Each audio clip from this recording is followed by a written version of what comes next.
आप सबको मसीह यीशु में शालोम। नवंबर का महीना मुक़द्दसीन का महीना कहा जाता है। पाक माँ कैथोलिक कलीसिया ने नवंबर के महीने में 1 नवंबर को तमाम मुक़द्दसीन की ईद मनाई है, जो मालूम और नामालूम है। और फिर उसके बाद 2 नवंबर को तमाम मरहूम ईमानदारों की ईद मनाई गई है। उनकी यादगारी की इबादत जो है, जो मरतब की गई थी, वो पाक मास की कुर्बानियाँ गुजरानी गई हैं। और आज 3 नवंबर मुक़द्दस मार्टिन डी पोर्स की ईद मनाई जाती है।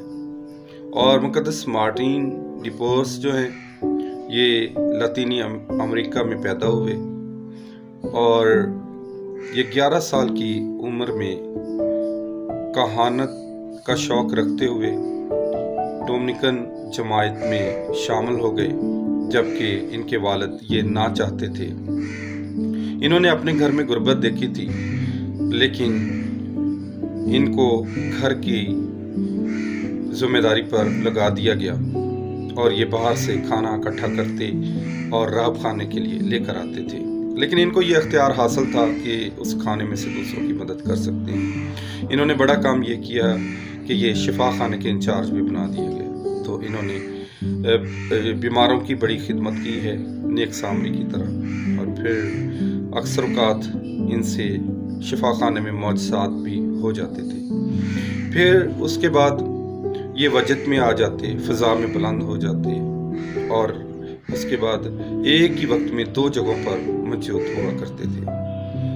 और मेरे अज़ीज़ों, मुक़द्दस मार्टिन डी पोर्स की ज़िंदगी दुआया थी। जब वो दुआ करते तो अक्सर इनका कमरा नूर से रोशन हो जाया करता था। और ये इनका बड़ा काम, ये गरीबों की मदद किया करते थे, गरीब बच्चियों की जहेज़ का इंतज़ाम किया करते थे और भूखों के लिए खाने का इंतज़ाम किया करते थे। इन्होंने अपनी ज़िंदगी में बहुत सारे नेक काम किए और मुक़द्दस होने का रुतबा हासिल किया।